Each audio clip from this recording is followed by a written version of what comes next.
Sudah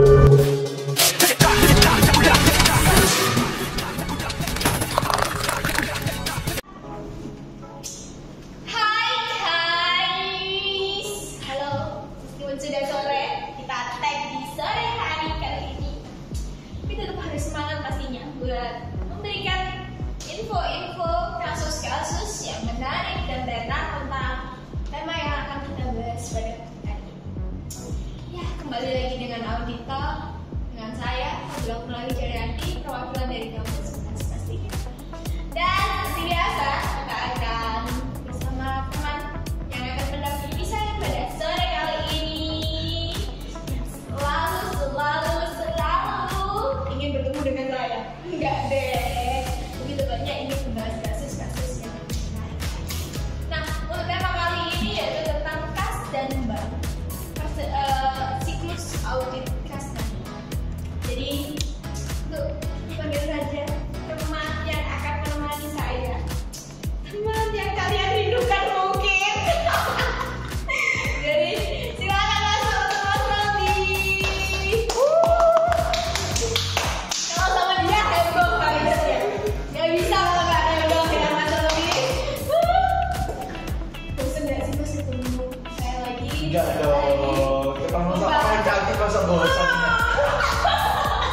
Cuma Mas Robi nih yang bilang saya cantik. Dua kali saya nggak pernah saya bilang saya cantik. Iri aku gini. Nah, Mas Robi, kita akan bahas tema kasus ini tentang siklus audit kas dan bank. Ini pertemuan ketiga kita dengan tema yang berbeda juga ya Mas Robi. Nah, untuk kasus yang pertama itu ada kasus di Pegawai. pegawai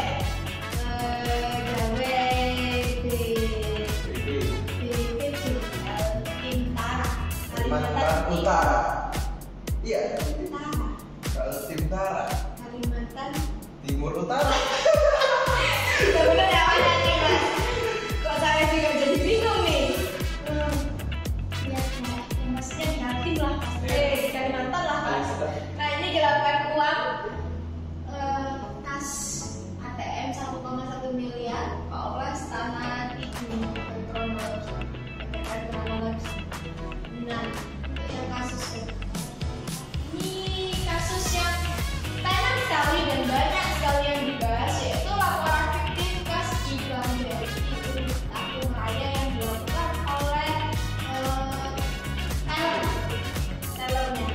Nah, untuk kasus audit kas teller ini kita dapat dari BW Akademia Education. Untuk yang kasus pertama tadi dari Tribun Kaltara. Nah, kasus yang cukup merempet ya Mas ya, seperti biasa Seperti ya. biasa, membahas pemerintah dan juga politik. Oke.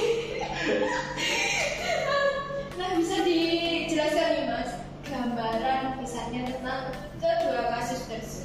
Oke, yang pertama dari kasus audit laporan fiktif kas di Bank BRI, Bank Rakyat Indonesia, unit Tampung Raya.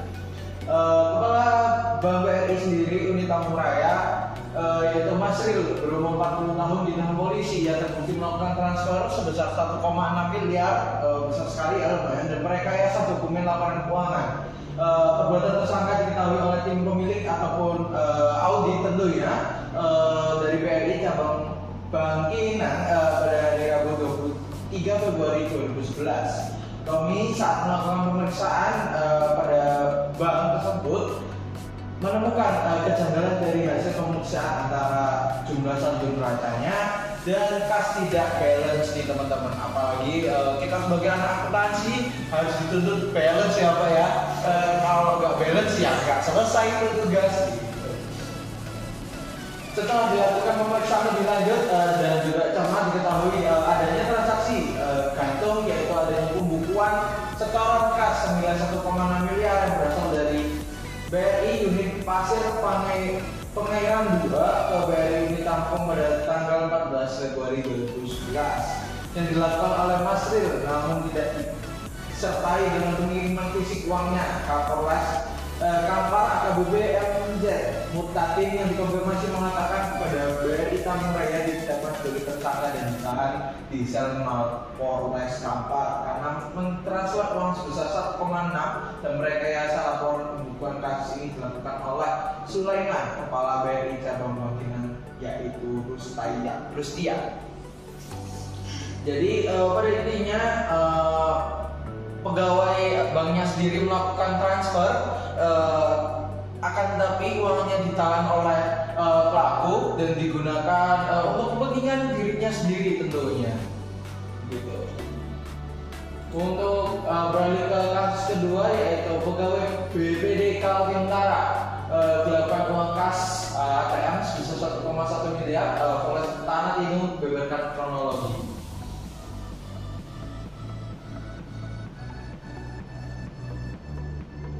Ini diketahui atau pegawai honorer Mbak yang sebenarnya seharusnya itu menyetorkan uang sebesar 1,1 M yang habis digunakan untuk judi online. Wah, ini untuk kasus judi online ini yang perlu diperhatikan ya. 1,1 miliar habis untuk judi online. Kalau belikan bakso habis berapa mangkok itu 1,1 M. Itu udah satu provinsi saya belikan bakso itu Mas. Jelas 1,1 M. Bayangin kan judi online. Nah ini penggelolannya itu dia ambil langsung di ATM pakai kartu ATM-nya BPD tadi. Pada malam hari pakai kartu ATM-nya lalu digelapkan dan dibawa lari itu uangnya. Gitu. Ya. Agak ngeri-ngeri sedang. Ngeri ya kalau ini seharusnya harus dibayar lebih untuk masalah judi online. Iya. Nah, tapi kalau kita ada tema judi online kita akan press ke Twitch.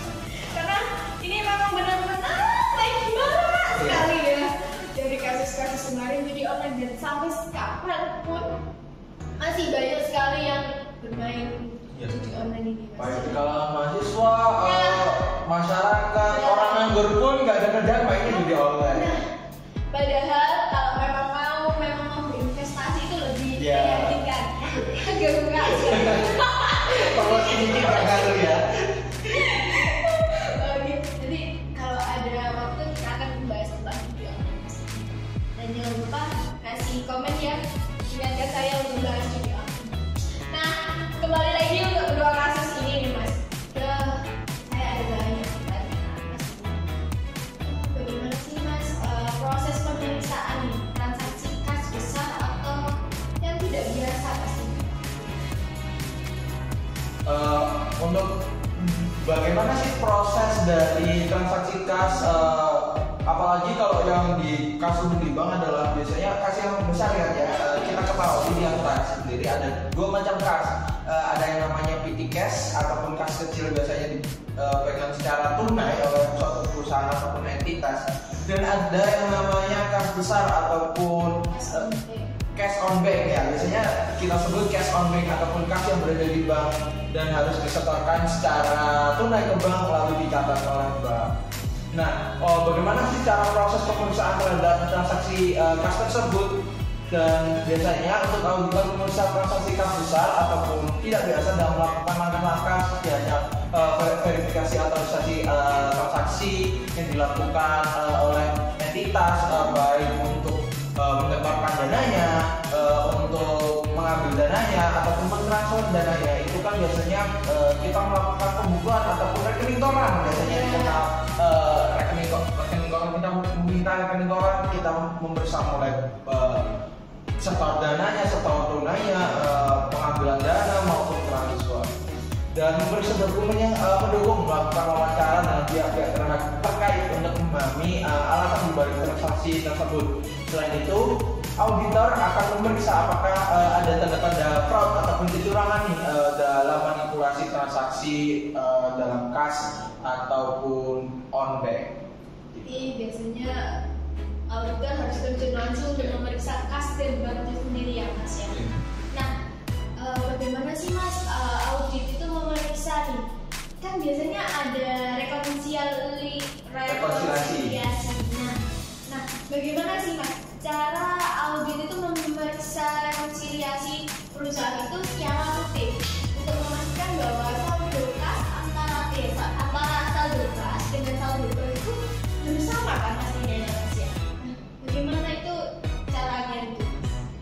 Nah, biasanya sih kenapa sih suatu auditor itu harus melakukan rekonsiliasi? Biasanya untuk ada keterlambatan nih, semisal nih kita mau menyetorkan dananya, tapi kita menyetorkan dananya itu di hari Sabtu, dan otomatis bank itu tutup, maka ada yang namanya uang dalam transfer ataupun dalam perjalanan transfer. Nah, hal tersebut perlu dilakukannya rekonsiliasi untuk mencatat dan agar lebih balance lagi, kembali ke poin pertama, agar semua lebih balance.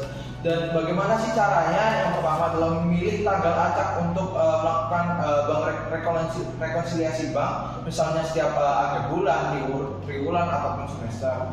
Yang kedua, meminta salinan bank rekonsiliasi yang telah disiapkan oleh perusahaan dan salinan statement dari bank yang bersangkutan.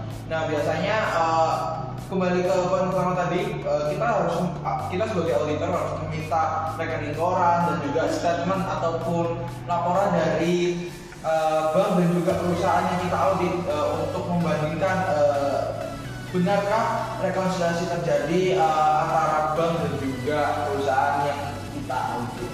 Yang ketiga, memeriksa apakah rekonsiliasi bank mengandung semua unsur yang diperlukan seperti halnya saldo awal, saldo akhir, penyesuaian dan penerimaan pengeluaran kas dan juga perbedaan yang belum diselesaikan. Yang keempat, memeriksa penyesuaian penerimaan dan pengeluaran kas sesuai dengan catatan perusahaan dan bank statement. Yang kelima, memeriksa apakah perbedaan yang belum diselesaikan disebabkan oleh faktor-faktor yang wajar seperti halnya waktu proses bank, salah pencatatan maupun fraud. Nah, ini yang kita katakan tadi, transfer dalam perjalanan maupun yang biasanya membutuhkan waktu nih untuk rekonsiliasi. Yang keenam, memverifikasi apakah rekonsiliasi bank telah direview dan disetujui oleh pihak yang berwenang di perusahaan. Yang ketujuh, yang terakhir, melakukan tes substantif atas saldo kas perusahaan dan bank statement dengan menggunakan teknik sampling, konfirmasi, observasi, dan rekonsiliasi ulang. Jadi kita tahu di mana tes substantif, di mana kita harus membandingkan mulai dari statement bank dan juga kita juga harus menggunakan teknik sampling nih. Kita nggak semua harus memeriksa semua transaksi yang berkaitan dengan cash on bank, tapi kita harus melakukan pengambilan sampel lah untuk mengetes apakah audit ataupun auditi yang kita audit itu benar ataupun tidak melakukan kecurangan.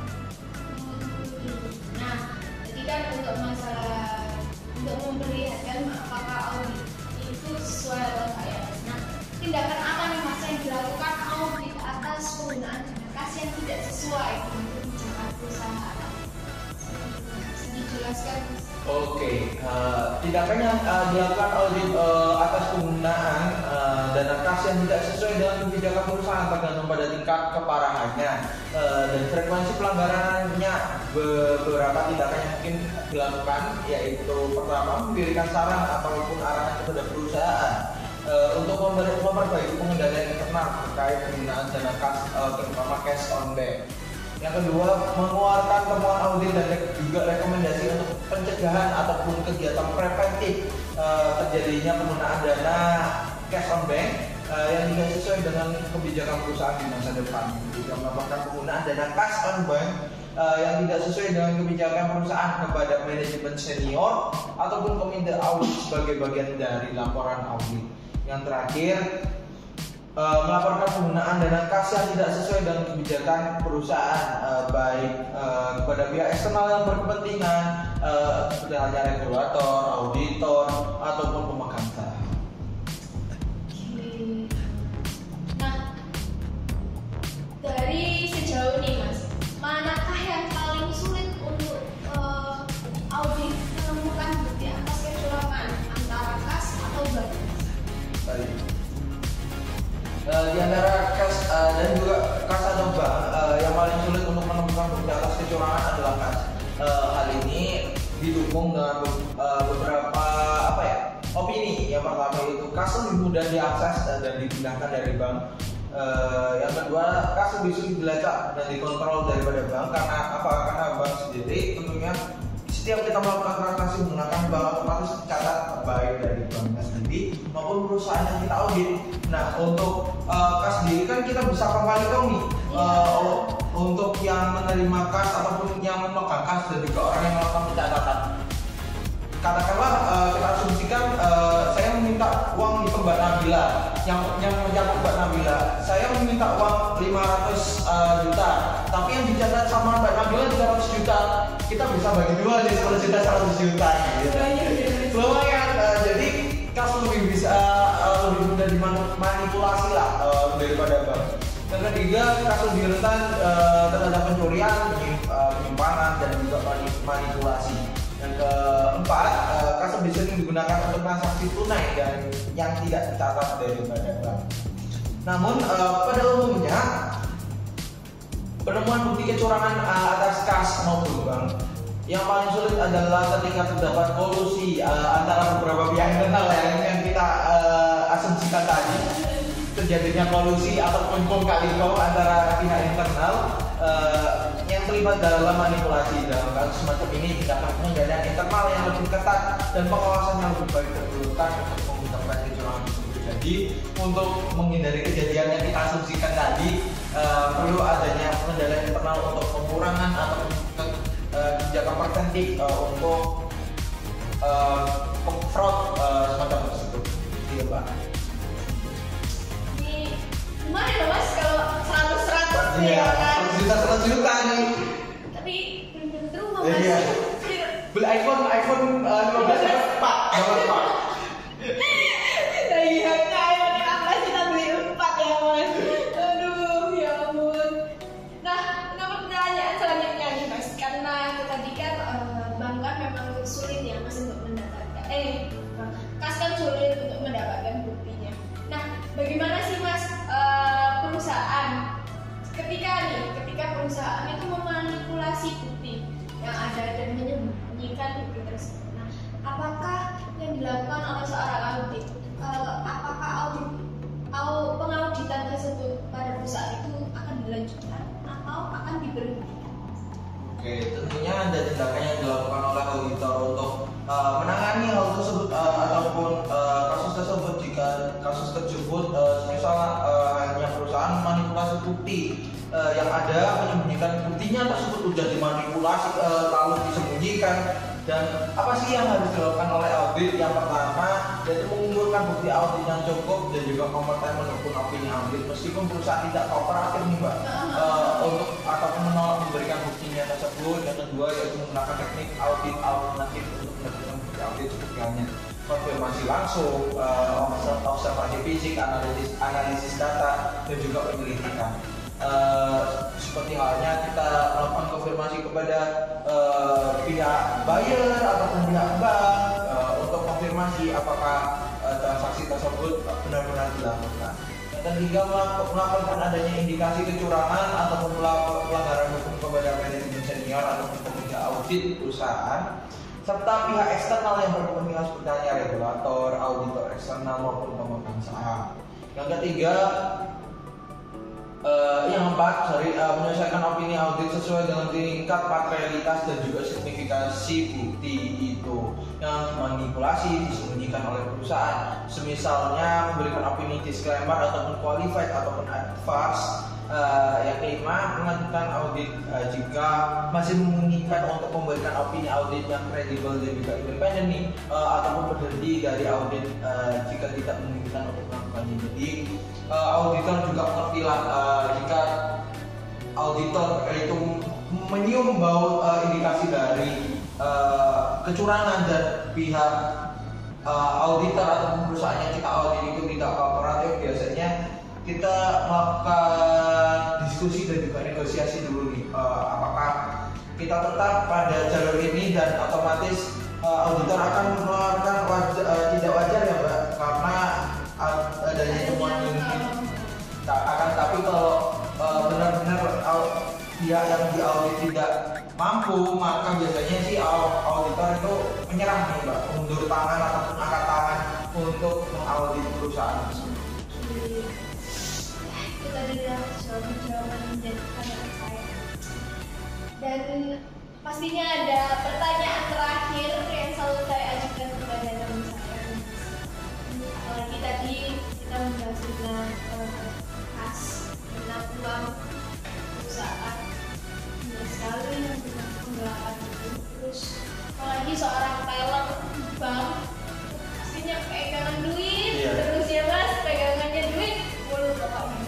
Nah, apa sih mas harapan masih ketika melihat kasus-kasus seperti ini? Oke, tentunya terkait untuk kas dan bank ya, apalagi dikasih terlebih mudah dimanipulasi. Of course tentunya kita suatu perusahaan harus menentukan PT cash ataupun kas kecil ataupun kas tunai yang dibawa oleh suatu perusahaan itu mencukupi dan juga tidak terlalu berlebihan. Karena apa? Karena jika PT cash yang ditentukan oleh perusahaan ataupun kas tunai yang dibawa oleh perusahaan itu terlalu besar, akan meningkatkan rasa melakukan kecurangan, baik staffnya ataupun manajernya melakukan kecurangan untuk mengambil sebagian dari PT cash tersebut untuk kepentingan pribadi. Dan tentunya untuk kas sendiri kita harus bedakan sendiri ataupun pengendalian internal harus tetap dijalankan. Misalnya pemegang PT cash dan juga melakukan pencatatan itu beda orang, jadi bisa menghindari dan juga meminimalisir terjadinya kecurangan ataupun fraud. Memang pengendalian internalnya lebih kuat, perusahaannya juga harus mengerti waspada. Karena tidak semua orang jujur, itu mahal tentunya. Nah, ya sudah selesai semua pertanyaan saya dijawab oleh Mas Robi. Jadi kasus yang kita bahas juga cukup menarik. Kita akan bertemu lagi mungkin mas minggu depan. Iya. Minggu lusa atau lusa? Kalau lusanya